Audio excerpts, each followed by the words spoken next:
Hi, everyone. Good afternoon or morning, depending on what time zone you're in. We're going to wait a couple minutes as everyone joins us here and get started in just a moment.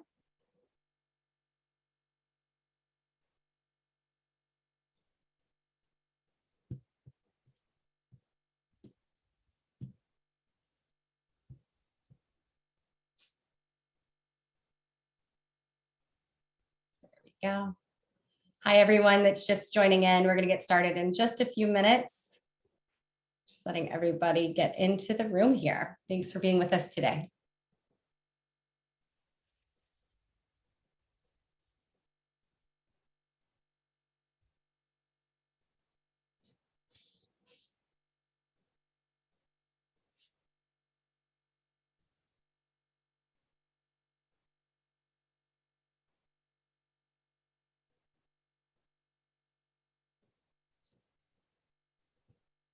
Great. Just letting a few more folks roll in for anybody that isn't as prompt as the folks who are already on the line, and then we'll jump right in. Thanks for being here.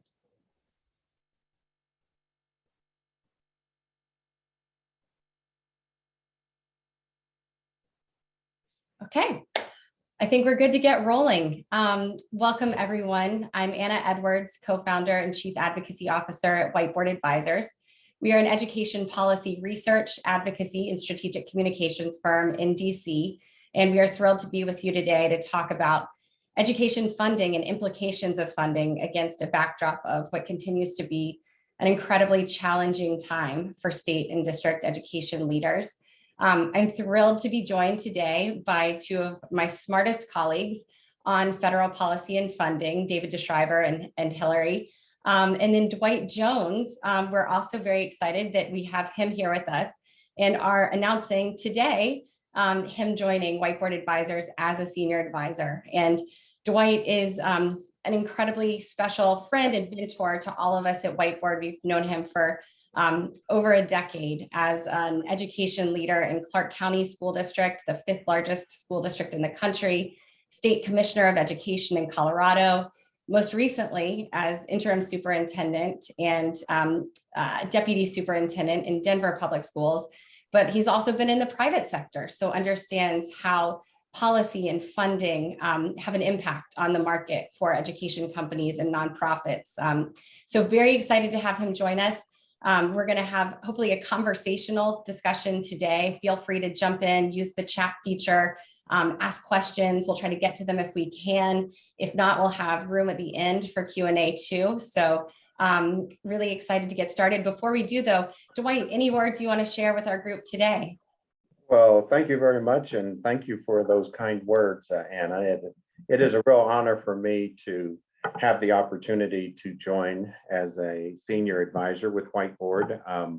Whiteboard does amazing work and puts out information that is so helpful to school districts and states and so many others across the system. So it's a real honor. I hope I can live up to that honor looking at the other advisors, former governors and authors and all those amazing people. So it's a real privilege and honor for me. And before we jump in, I know I'm going to get an opportunity today to give a little what I call reality reflection as we have some of these intense conversations around funding and stimulus and how we really support each other across the system.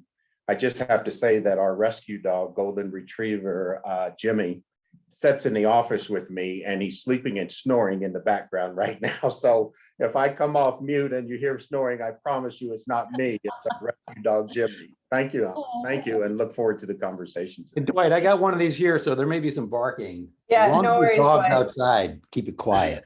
Our regular Monday webinar guests know that Dave and I often feature our dogs. All animals are welcome. Not by choice, not by choice.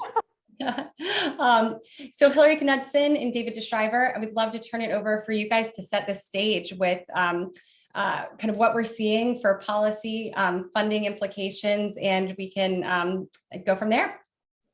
Yeah, this is going to be a good, hopefully engaging conversation. There's no shortage of challenges, but what we want to do in the time together, Hillary, is talk about getting up to speed on where we are, identifying what we've learned to date, still a lot of learning left, For sure. And then getting into some of the details based on the conversations we're having with state officials and support organizations, what the road ahead looks like and what we can expect with that 2024 looming deadline. One bit of housekeeping. I know Anna mentioned this, but we're going to be looking at the Q&A feature to answer those questions. So if you want to chat, use the chat. If you have a question, use the question. So we're not looking across multiple. And we'll make sure we hit everything by the end of the session, or as we go, we'll jump in. We'll take it from there. My name is David DeSchreiber, Senior Vice President at Whiteboard Advisors. And my background is education as an education attorney representing states and districts on finance and compliance issues and everything that nests within that. And Hillary, why don't you give everyone a quick background on your long history? Absolutely. Hillary Knutson here, Director at Whiteboard. I have background in federal and state law and policy within K-12, work with many of our K-12 clients on strategy as well as advocacy, and head up our research subscription with Dave here. So excited to share some of those findings today and hear directly from Dwight and Anna as we spend a lot of time talking to folks on the ground. Now let's first tee this up with getting up to speed on where we are with the funds.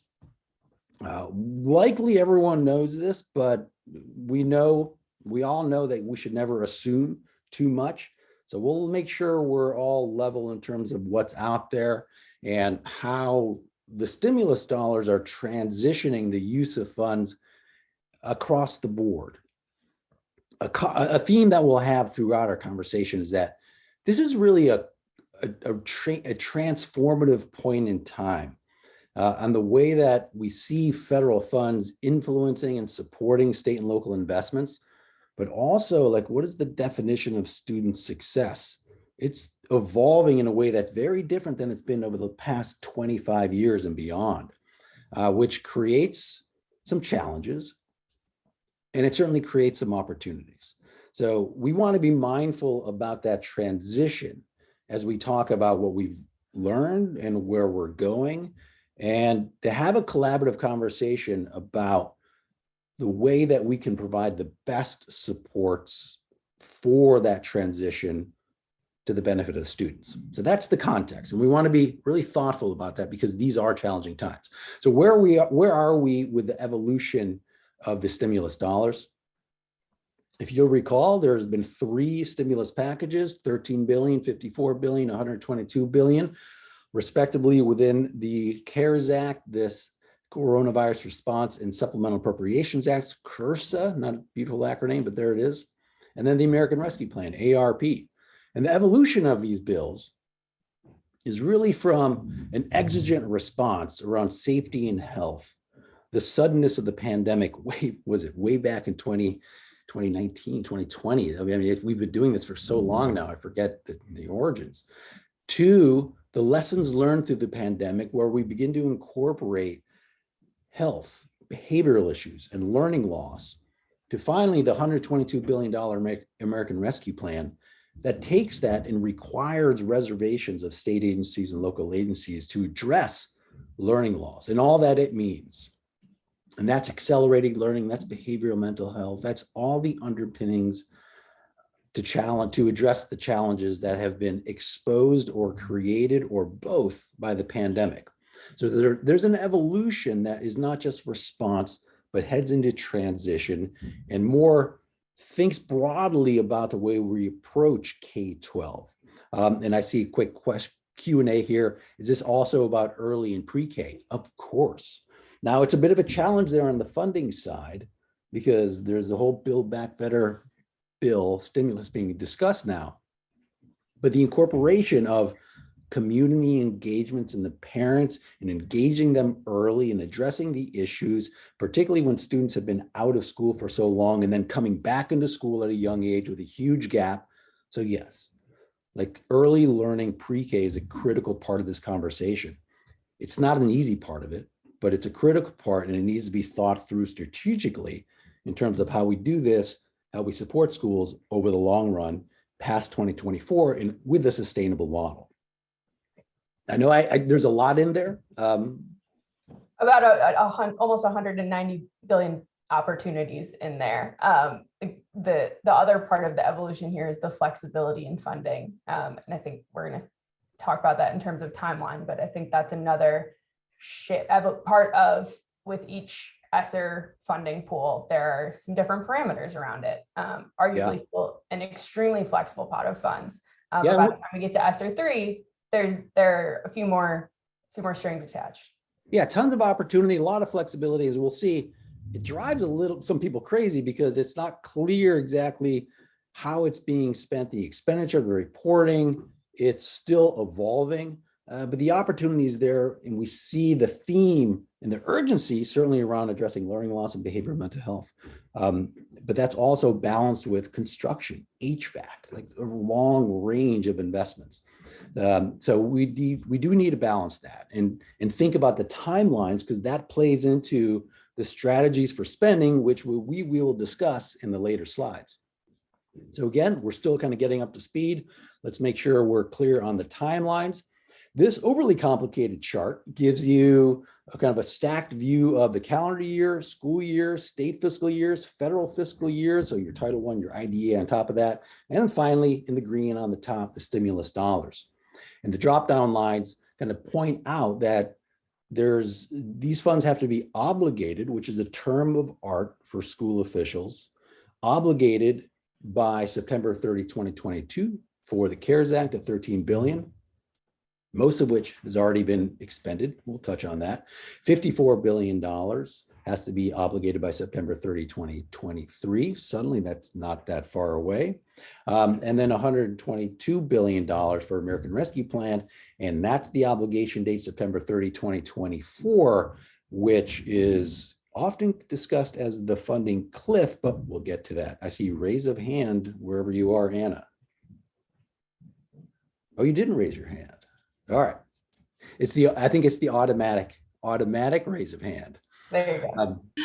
No, but I do think I will say it's interesting to think about how the needs of school districts and their expenditures have evolved as we look across the timeline. And Dwight, you could probably speak a little bit to this, but when the pandemic first hit and we had the first tranche of CARES Act dollars, we saw investments in Wi-Fi hotspots and devices and emergency remote learning and COVID tests as they became available, and PPE and materials. And it's interesting to look further out against the timeline now as district leaders are thinking maybe more systemically about those investments. Dwight, you sat in the hot seat most recently in Denver. As you look at this timeline and some of the ways that you were thinking about ESSER funds then and your peers were, it'd be great to hear you kind of talk a little bit about how you were thinking about this timeline as you prioritized expenditures. Yeah, thank you, Anna. And you are exactly right. In the early days when the pandemic first started, and, most of us can go back to where we were, what was happening when all of a sudden schools just went out. We were just getting ready to, in Denver, come back from spring break. And everyone was gearing up to come back, and we just didn't come back. We stayed remote and trying to gear up, as you shared, Hannah, around making sure students had technology in their hands, still not fully understanding the pandemic and how it spread and what the risks were. So there was a high level of fear. And then also thinking about internet access. I mean, it's amazing in K-12 how long we've been talking about making sure that we give all access. And then all of a sudden it's thrown on you. You're faced with it. It's front and center. So figuring out not only how to get hotspots out, but how to support folks and how to use them, how to connect, all of those things just almost felt like, at least in my experience and how Denver focused on it overnight. And the focus was really on health and safety initially. How do we make sure we have buildings that are safe? How do we get masks? How do we do testing? All of those things. And again, the whole country was still figuring out how the pandemic spread and what the risks were. And if you remember early on the news, there was so much negativity about, unfortunately, the deaths and things that were happening. So it really was a very, very difficult time. And it's amazing how we kind of go back to where we started. With this new variant, districts are kind of back again. Unions and folks are saying, how do we keep folks safe? How do we get enough masks?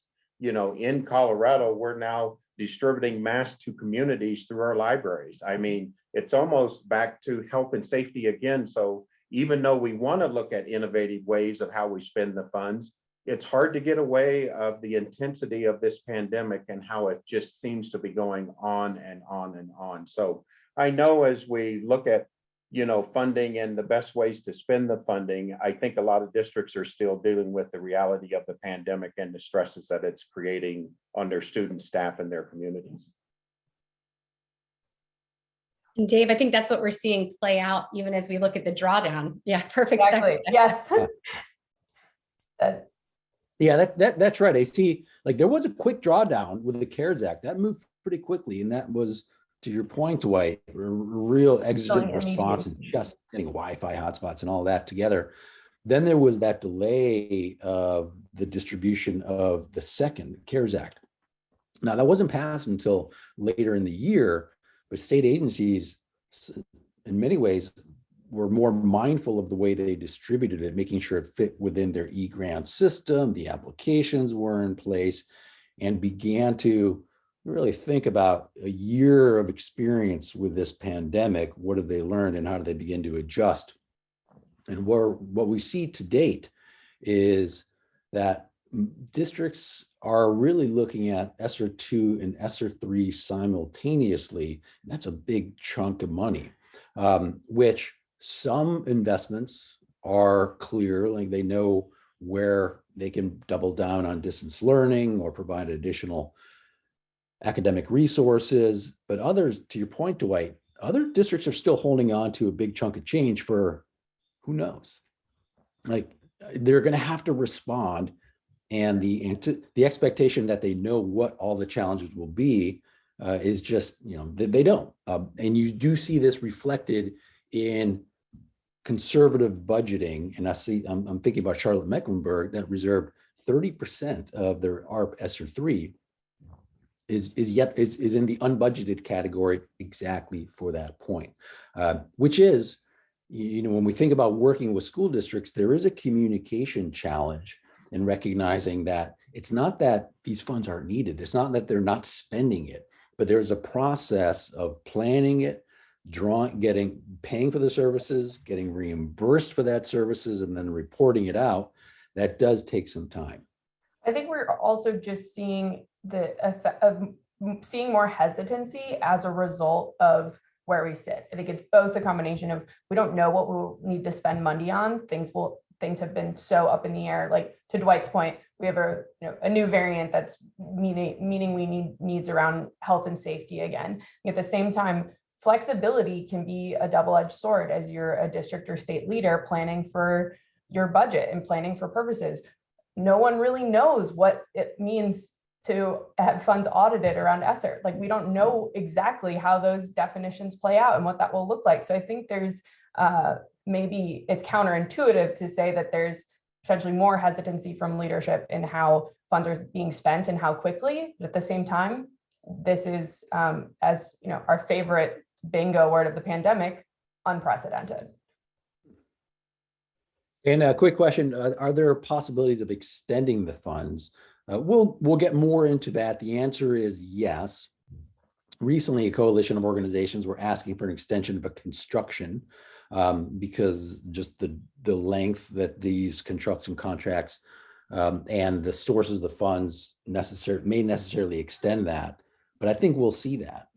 We already saw Department of Education provide waivers for the carryover limitations of Title I, simply because the planning and the sequencing of these dollars is an administrative challenge. And that also poses a communication challenge for school districts as they talk to communities, as they talk to school leaders in an election year. So let's not forget about that 2022 is a midterm election year. And I'll say one more thing about ESSER 3 in the political context. This was passed through a reconciliation, which means 0 Republican support. Keep that in mind. So that may be an issue in some states. And a question popped up in the chat, Dave, that's relevant to whether there'll be an extension. Dwight, and this is for you. Do you think there'll be a scramble as we get close to those deadlines, if the deadlines stay in place for ESSER2 and ESSER3, for then districts to try to figure out what they're going to spend, the largest percentage of the stimulus funding on? Yeah, thank you for that question. And that's a really good question. And, gosh, I think a lot of folks are trying to read the tea leaves as to when and what and how quickly. To Hillary's point, I think folks are really being mindful about, not to spend too quickly because we may not know enough yet. I mean, we like to use the saying, allowing yourself to be smarter tomorrow than you are today. And I think districts are being mindful of, this pandemic continues to evolve, challenges continue to show themselves, and we want to make sure that we have adequate resources to address those challenges. So I think there's been some good intentional funding in facilities around air quality and HVAC systems and things like that. And, that's a good expenditure because those expenditures will last even when the funding's run out, because you've been able to make changes to facilities that'll have a meaningful impact around safety and air quality. There was a story on the news about even looking at, the water and that there's lead in the pipes. And is there the ability to start to change out some of the pipes that are in schools, that are making it dangerous for some of our students as they look at lead poisoning and how much lead shows up in our students. And so all of those things are on the table, but I think flexibility matters a lot, but I think there also is a little bit of nervousness. I think no district wants to be that district that ends up spending it on, when they think about eligible expenditures, I think there's still some hesitancy to say, I don't really have enough guidance. We're used to having a lot of pretty tight guidance from the federal government. Some of you that are old enough might remember Race to the Top. And remember, Race to the Top was a big expenditure of federal funds, but it was so tight. I mean, you had to submit a plan. It was competitive. The plan had to align with kind of things that the U.S. Department of Ed really wanted you to focus on. This is different. Even though it's federal expenditures, as David and Hillary shared in ESSER 1, you had more flexibility, but now there's starting to be a little more guidance and a little more criteria that's coming out. So I think no district wants to be that district, to be that example that's get the light shined on them. And then finally, I would just also say, I was talking to a colleague of mine in Kansas, and for ESSER 3, for those dollars, you really have to have a lot of feedback from your community, internal and external community. So they were looking at finding a tool, a good climate and culture survey tool that they could use in their community. So they were looking to do an expenditure, and it's a small district, and they were saying, well, I don't know if we could use those funds for that. Do we have enough funds for that? And then they realized we have plenty of funds to purchase that and to get the information. So I think, especially as I think about some of our rural districts that may not have as much guidance or support, they're still dealing in the old of saying so conservative, so restrictive on using the funds, and those funds are available for those exact kind of expenditures.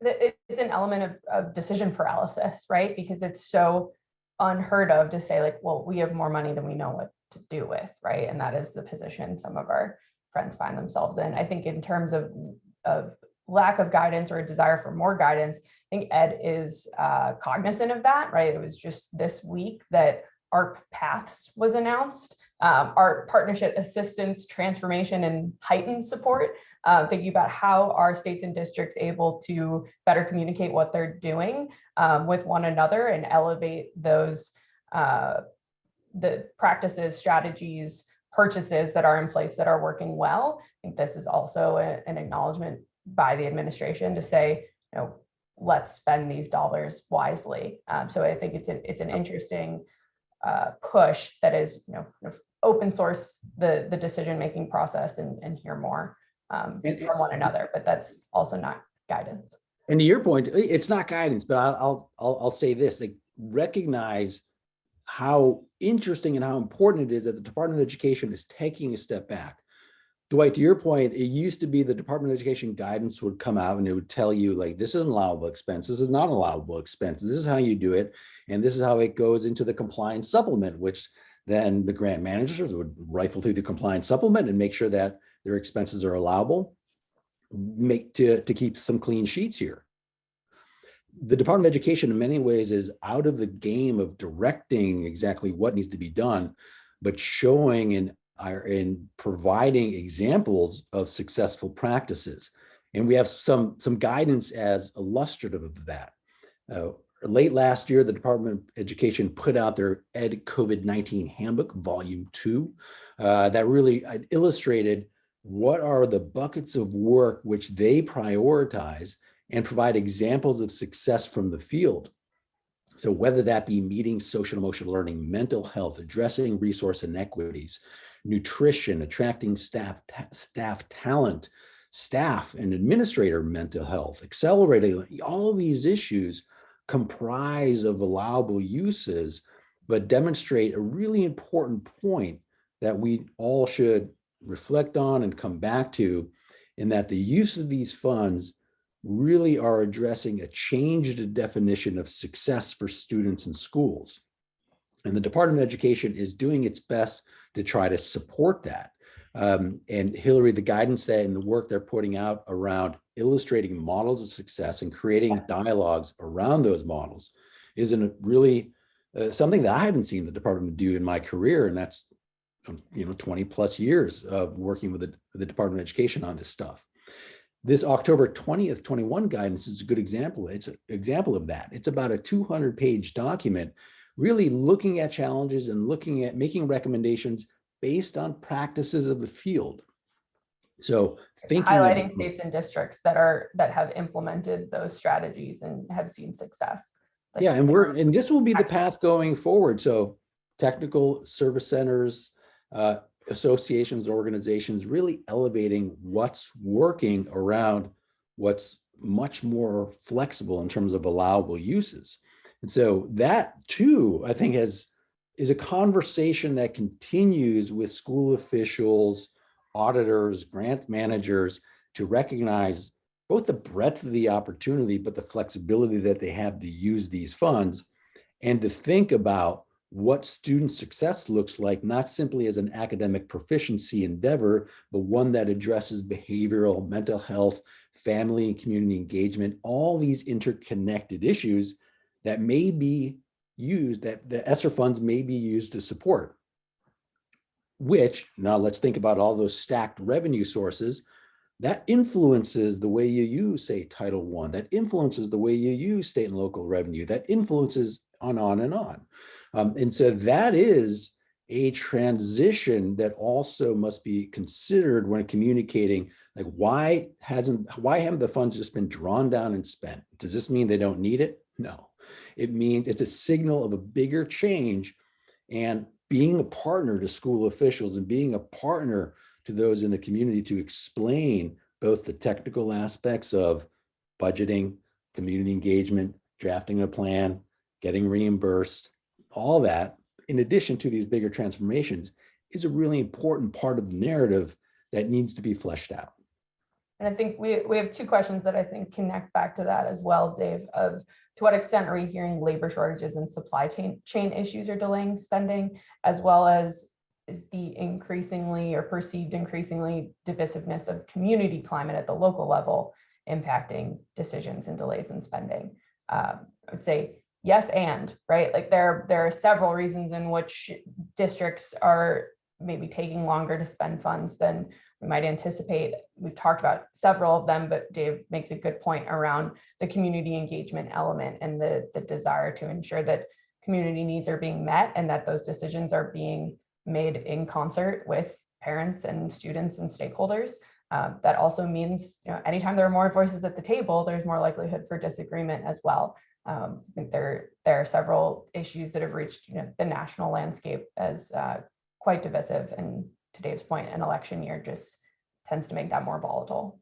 Yeah. Oh, and by the way, it's an election year. School board politics are like issue number one. That's easy, right? So, Dwight, the amount of politics that you've had to deal with in your career, like I can't imagine. And now it's like this one goes to 11 this year, right? Crazy. Yeah, I do think, whether fortunately or unfortunately, I think especially for district leaders, they are having to grapple with, I like to call it the Goldilocks syndrome, not too hot, not too cold, but trying to get it just right. And that just right conversation with your community is more difficult than ever. When you even think about health and safety and social emotional learning, the real push around SEL, who would have thought in our day and time that that too would be politicized and you would get pushback for trying to make sure that you take care of some of the needs that are out there associated with this pandemic and the struggle that so many of our leaders, learners, and our staff and community is going through. I mean, I even think about, trying to keep schools open right now. I think the education community sees the need and the benefit of trying to stay open as much as possible. But with this new variant, not only has staff contracted and been positive, with catching COVID, but so have so many students. And yet for communities to stay open, it's the push to say, but schools have to still be open. We still have to be able to allow parents and stuff to go to work. So I think some of the staffing shortages, we think about learning loss and acceleration and those things. And I know districts are thinking about that and it's front and center. But unfortunately, the reality that they're dealing with that's also front and center is trying to staff schools, keep schools open. Principals now are actually teaching a classroom instead of being an instructional leader. I shared before this call a little bit in talking, doing a piece to get ready for eligible principal academy, where folks are thinking about becoming a principal and the challenge they're having around focusing on instructional leadership and focusing on the reality of principals on any given day across this country are actually the teacher. And central office folks from superintendent on down are also being deployed to buildings to keep buildings open. So the focus on the priority of where to spend the funds and on acceleration and academic support and all of those pieces is real. But the reality is there's still a real focus on kind of the pandemic issues and the things that it's taking to just keep schools open in the short term. Yeah, now let's change the conversation, move the conversation on to kind of what have we learned? So we know these are very flexible funds. We know a lot of money is going to construction, facilities, personal protective equipment. When we think about some of the driving buckets of expenditures for districts to support students and staff, we tend to look at this, and this is held true throughout the pandemic, through 6 categories, 6 lenses that do reflect some of the priorities and a lot of the issues that get nested underneath these priorities. Yeah, and I would just say this is an infographic that our team put together based on conversations with state and district leaders from across the country in thinking about the long-term systemic investments that could increase access to more equitable and high-quality education opportunities. So, we're hopeful that while, as Dwight said, so many of those same friends over the last 3 weeks have been deployed into schools and have had to maybe take a break from serving as a chief academic officer, thinking about high dosage tutoring and interventions to respond to the here and now needs of making sure a middle school could stay open.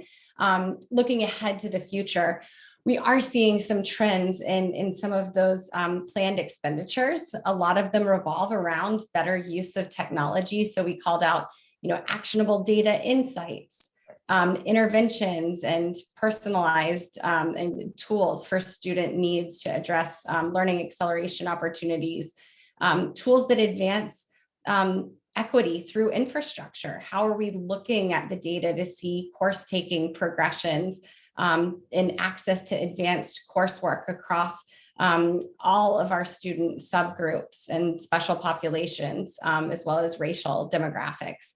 A lot of investments in professional development to call out the whole educator. on a call last week with Dan Domenech, the head of AASA, which is the Superintendent's Association. We asked him, is teacher shortage like a top 3 issue, a top 5 issue? And he said, if it's not the top issue, it's at least 1 or 2. And so those investments in whole educator supports and PD and advancement opportunities are going to be really important to make sure that we have the teachers to teach our students coming out of this pandemic. And then, of course, the special population supports. We were digging in following the Laura Meckler Washington Post piece into specific teacher shortages in areas of special education and ELL. And we know that that's going to be, because of the emphasis in ESSER, a really intentional focus. So happy to answer questions. Dwight, you might even be able to speak to some of these areas that you all were looking at in Denver, or things that you're hearing. But this is where we hope that with guidance from the Department of Education and forward-looking district and state leaders, we might be able to harness these funds to actually produce some good outcomes and better outcomes in the long term. Yeah, thank you, Anna. I do think there should and continues to be a lot of optimism to have the resources and to be able to focus those resources on, not only the things on this chart, but things that we really know have a positive impact for our students and in turn for our staff as well. I think thinking about teacher shortages is making sure that we look at the mental health of our staff. Teachers have been amazing, and they've been showing up under really difficult circumstances and still doing an amazing job. If you've not been in a classroom lately, you would be so impressed by teachers across this country that just continue to show up and continue to take care of our kids. And we ought to be grateful for that. But there is this focus on a shortage. I think it's been a little bit of give and take that central office in some cases have had to go back into the classroom. I think teachers would say we've been wanting them to recognize the reality and the challenge of making sure that we teach all students at a really high level. And so I think there'll be some good and there'll be some learning that will come out of that will be beneficial to the system. We just have to get past some of the challenges that, are kind of the day-to-day that we're trying to deal with. I appreciate, Anna, that you mentioned AASA, the kind of superintendent's organization.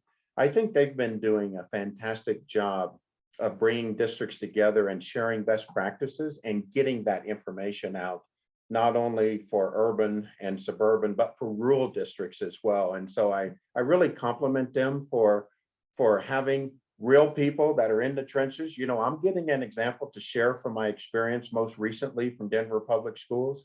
But AASA is having leaders from all different components share their experiences and how they're figuring out and problem solving. And that's what's great about education. If someone figures it out, they are willing to share it with their colleagues across the country and across the system. So Whiteboard has been very helpful in helping to get the word out and best practices out and research-based approaches. AASA, Council of Great City Schools, there's a number of groups that have really stepped up to support that.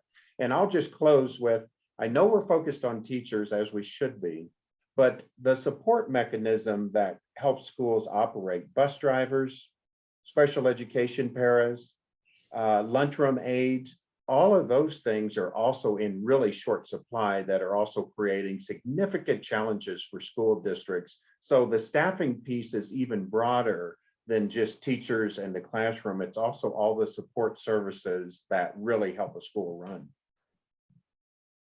Yeah, and it's I think it was Robert Pondiscio. We're having a conversation with him. He's a scholar at AEI, was a teacher at a charter school system, very thoughtful on capacity issues. I'm citing him because I'm going to steal his idea, but he talks about what's the capacity of teachers and staff if we think about it on a bell curve. With these ESSER plans to close the learning gaps and accelerate learning, can we really ask teachers to be on the right side of the curve to do extraordinary things given the capacity?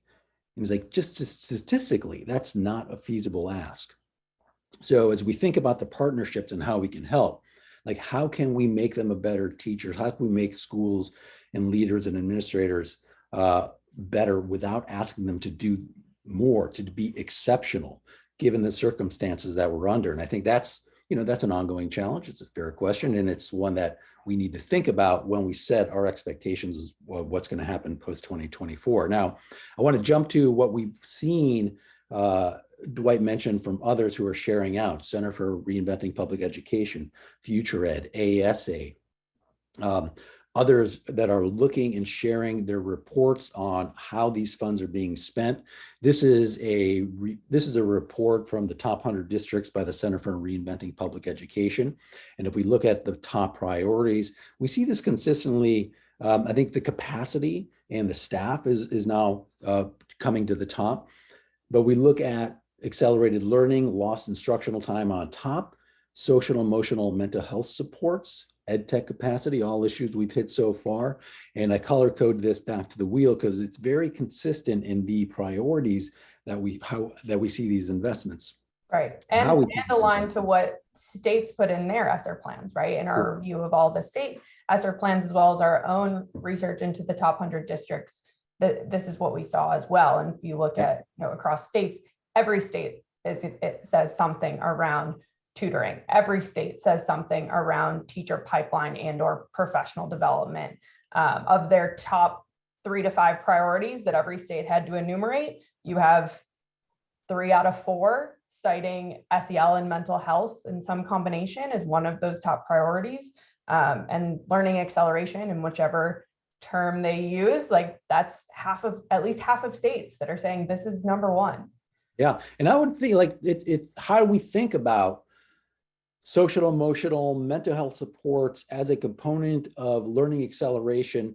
Like often they're separate bars, but they're not separate bars. Like they are in coordination and acting together, reinforcing each other, woven into each other. If you want to use the financial term, they're blended and braided, right? So how do we think about this and talk about it in a way that allows a school administrator, allows us to reallocate the funds that were traditionally for different verticals into new categories of expenditures?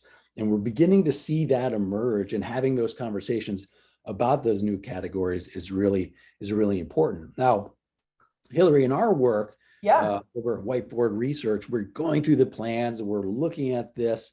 And yes, we can look at the overall trends about the importance of behavioral mental health, how many districts are investing in tutoring or supplemental supports.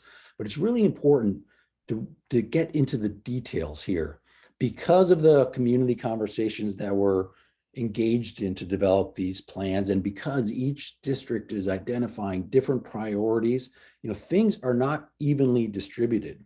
And so we for example, have been looking into tutoring and how tutoring has been prioritized. But the thing is, tutoring is not a thing. It's multiple activities. There's some online, there's peer-to-peer, there's behavioral intervention tutoring, there's tutoring that's personalized, there's tutoring that works with recently retirees, with communities. So, there's like the details matter here. And so we should be mindful of recognizing where there are great opportunities and how the funds are being directed. But then to this point of like, what are we talking about? How do we talk about these terms in a way that's common and consistent, recognizing the terms are shifting and the objectives are changing? Both to communicate that well, but to then also demonstrate effectiveness, because we want to be able to point back and say, these funds were used well. We need to continue to invest in education. And we want, as we talk about Title I increases or IDEA funding, which the administration and Secretary Cardona have both referenced. So that's my segue to fiscal cliff wave slides. Yeah, and I'll say, like, look, the details matter here. We're on a daily basis, we're digging into this stuff. We're looking at expenditures, we're looking at the plans, trying to thread the story together and providing those resources. So however we can be helpful, that's what we're here to do. So please, there's a lot of common threads, but understanding the impact, the definition, how it fits the local context, and how it's connected to the broader trends we're seeing, I think that's an important story to tease out. Now let's bring our attention forward. With the time here, we want to talk about what is going to happen in 2024 and how school officials are currently engaging in talking about the use of funds and making investments that are sustainable and effective. So four categories, four scenarios that we want to talk about over in the theme that this is not necessarily a funding cliff. The funding cliff is an analogy that came out of the ARA 2010 stimulus. And at that point in time, we were going into the Great Recession. The bottom was low. State revenues were down. We're at a unique point in time now. State revenues across the board, generally, we got some outliers, are up. Local revenues are up. Economy is doing pretty well, caveats aside. And the stimulus dollars now sit on top of that. So there's very much more of a wave. And the question is, how do we talk about and understand the dissipation of this wave in a way that makes it beneficial and productive for smart investment strategies? So we have four scenarios to consider. And a lot of this is kind of thinking about just how we can manipulate or use state and local dollars in coordination with funding sources. So scenario one is what we call spend and forget. And that's where you see a school district or an agency investing the stimulus dollars in, quote, shovel-ready projects, short-term, get it done, and meet the September 2024 obligation deadline for ARP ESSER 3 and the CURSA September 30, 2023 deadline. Now, I understand some districts are doing this because it's an easy spend. They can get some outdoor facilities, ventilation. But our challenge is, if we look at this gray area, pre-pandemic expenditures, the conversation we're interested in is how do you have a meaningful change in the instructional behaviors that are different than what they were going into the pandemic. Plenty of districts are not doing that, but they are spending their monies in a completely allowable way. Potentially, that's a big missed opportunity, certainly for changing the direction of learning acceleration for students and the school climate generally. Scenario two is based on conversations we're having with officials in Alabama, Pennsylvania, New York, Florida, you name it, is thinking about the strategic use of the stimulus dollars to extend the investment window beyond 2024. And one way just to kind of think about it is how do they bank or reallocate local revenue or state and local revenue to the out years so that it's not just a sudden fall after 2020, but it can be dissipated over a longer period of time. And that extends the window of a higher level of revenue so that they can pilot and attempt to make changes to those pre-pandemic expenditures in a way that when normal returns, whatever that is, post-pandemic, when it all settles down, things are fundamentally different and better, as defined by the school district. And then that's a range of stuff, right? That may be behavioral, that may be academic, it may be professional development. So the objectives do influence and improve the condition of the agency. Scenario three kind of teases out a particular component of this, and is to make sure that the funds are being used to replace what was done pre-pandemic. So you see a lot of some examples. Scenario two, I'll tie it in an example of scenario three here. A lot of districts will pilot programs before they make a purchase. Yep. So now you have an opportunity to have either more projects, more pilots, or deeper across more grade levels, or however they want to pilot it to ensure that it's a match with the district. So this presents a real opportunity to not only remove programs that weren't as effective as they thought or as they anticipated and replace them with something that may be better for the administrators, for the students, for the staff, for the school. And thinking about that process of identifying what's the bet, what works for that particular organization that is sustainable post ESSR funding. And so that process of identifying what works, what doesn't, how do you improve upon it, is what many districts are now beginning to engage in and recognize that ultimately what we want is a post-ESSER environment that takes the best of what the opportunity presents and maximizes it. And then if we all put it together, scenario four is where yes, there is a reallocation to extend the window. They're using that as an opportunity to pilot programs and identify what are their bets. And potentially, you see this little Title I increase, maybe there'll be additional revenue coming in so that 100% of the total expenditure for instruction specifically is higher or better than it was heading into the pandemic. Now, that varies from district to district. Some places may be able to pull that off. Maybe we'll get an increase of Title I funds. The Congress is going to do its thing. They're going to be political and negotiate that, and we won't know until March. But that may also impact the way, again, thinking about the early chart of all the stacked revenue sources, how they all work together to create an opportunity to transition to a program that's best suited for the objectives of that school district. And again, there's a range of objectives, maybe behavioral, it may be academic, it may be behavioral plus academic, it may be training, you get it.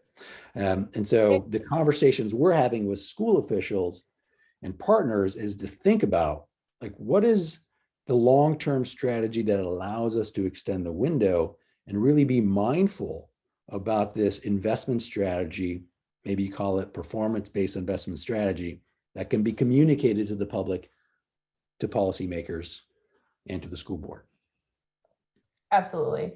One other question that we've discussed prior to is, are there limitations in how a given district can bank general revenue funds? This is something that can potentially vary state to state. What do we know about the ability? Yeah, so it depends. I was in North Carolina, good example here. North Carolina county commissioners have to approve the allocation of local revenue. If the political relationship is good, then it tends not to be a problem. In some cases, it's 2022, it's an election year, they're up for re-election, and they may respond like, hey, why do you have to you have too much money? Why are you banking this? Or why aren't you spending it? That's got to be negotiated. Like, there's no two ways around that. And that creates, I think, a communication opportunity for school officials and for their partners to talk about the value of their work, which Hillary, like we got whole hours and hours on this, but to think about high quality instructional materials, what are evidence-based investments? Like, how do you pilot a program and communicate communicate this to the public about the benefit of the pilot and the rollout, all of which maybe everyone here is familiar with, maybe everyone listening gets it, but be sure that most of the public doesn't know about how this works. And so don't assume anything in making this communication effort about a process of continuous improvement. Like, it's a process. The importance of communicating what funding is being spent on, how and why it's working, why it should continue, goes hand in hand with what happens in the midterm elections and the likelihood that we can increase federal funding in light of a post-ESSER world. So to the question of how midterm elections influence each of these four scenarios, of course they influence these four scenarios, because depending on the majority in the Senate and the ability to advocate for increased use of funds will hinge on. Yeah, and I'll say, like, the final thought, then I'll stop talking. So is like, there's a cross-cutting issue where we are, in fact, entering a new era where the goalposts are moving, they're morphing, they're changing. And so being able to make that communication about what's being invested in and why, and what's the benefit to the intended beneficiaries, whether that's adults or students or otherwise, or family and community, that is an important task that can't be overlooked. Because if we think about, like, key things we've learned about the pandemic, assessments are changing. Like, that's going to revolutionize not only assessment, but all the gravitating instructional materials around it. Well-being is prioritized as a component of educational success. Evidence, efficacy, necessary to demonstrate this, if nothing else, for political purposes, to hold people off. Financial transparency is a key aspect of that, and family and parent engagement. Like, they're in. The parent engagement, however your political perspective, is probably issue number one going into this election. So, that all of these issues are in transition.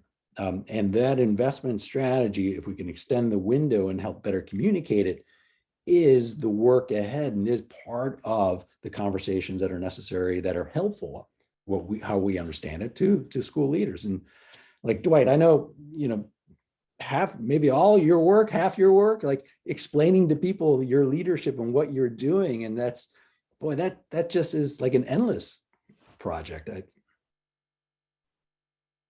Dave, just really quickly, and Dwight, I definitely want to follow up with a question for you too, but I think just a key takeaway from cliff versus wave, it should be good news, right? That we're seeing in most states, state revenues up.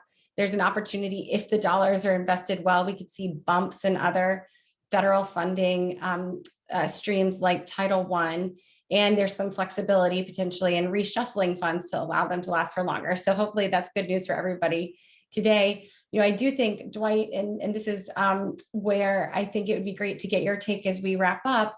We do hear from district leaders and state leaders concerns about sustainable investments. And so even though we're hopeful that there will be ongoing investments over time and it isn't a cliff, from a practical standpoint, do you think that the reality of that kind of uncertainty means that you might prioritize more capital intensive investments or things that don't have kind of recurring expenditures annually associated with them? Do you think about multi-year contracts as a way to try to guard against that and provide some security? Would love your take at the end here in terms of what this all has meant in your most recent experience. Yeah, thank you, Anna, and Hillary and David.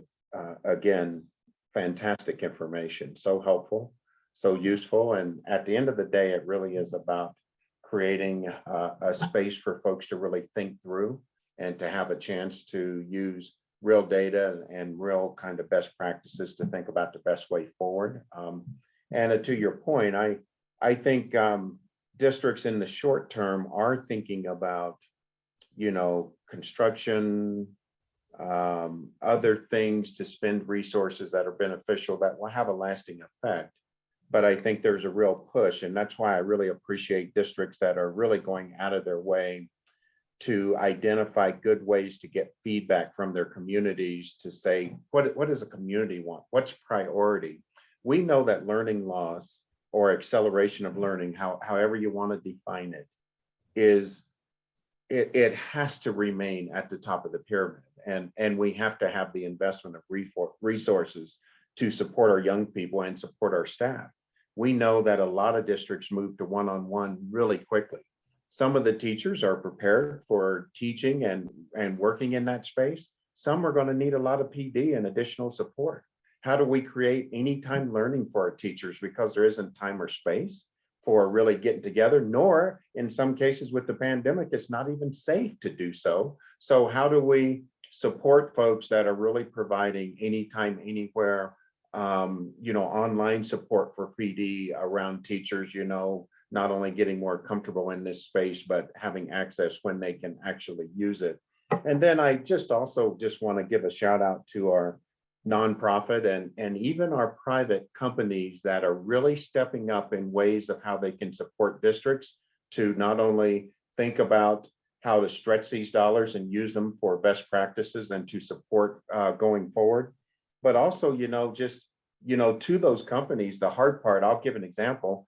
I bet I would get 40 or 50 just outreach from companies and stuff saying SEL support, this support. And, unfortunately, I've tried to be a broken record today on purpose around the pandemic and the reality of what districts are actually dealing with. These things are all great for discussion, but reality for many districts is just keeping the doors open, trying to have safe and supportive and mental health support for student staff. And in some cases, just trying to make sure that folks are able to, kind of move forward. And that's really been a difficult challenge. I'll close by saying, David, I think you mentioned there may be additional Title I funding coming, but I think a reality for districts, and I think they're going to have to partner with their legislators, is to think about how they might even start to look at identifying at-risk students, because not as many parents are filling out the paperwork. And right now, Title I funding is based on free and reduced lunch and some of those pieces. And you've got to have the paperwork from parents, and they they are busy, they're not able to come in the same way. So funding could go down for districts if they don't work with their legislature. There's a unanimous bipartisan support right here in Colorado right now to look at potentially identifying other at-risk factors that can be used to support funding while we're going through this pandemic and dealing with, that in some cases, the typical way that you're identified is really not a reality for a lot of parents and for a lot of schools. And so, I just think there's a lot to learn from what states are doing and how they're trying to figure this out. And I appreciate Whiteboard's effort to try to share that information across the system. Thank you so much. Thanks, Dwight. Thank you, David and Hillary, and to everyone who joined us today for all of your questions and engagement. We'll be doing more of these and look forward to continuing the conversation. Thanks again for your time, everybody.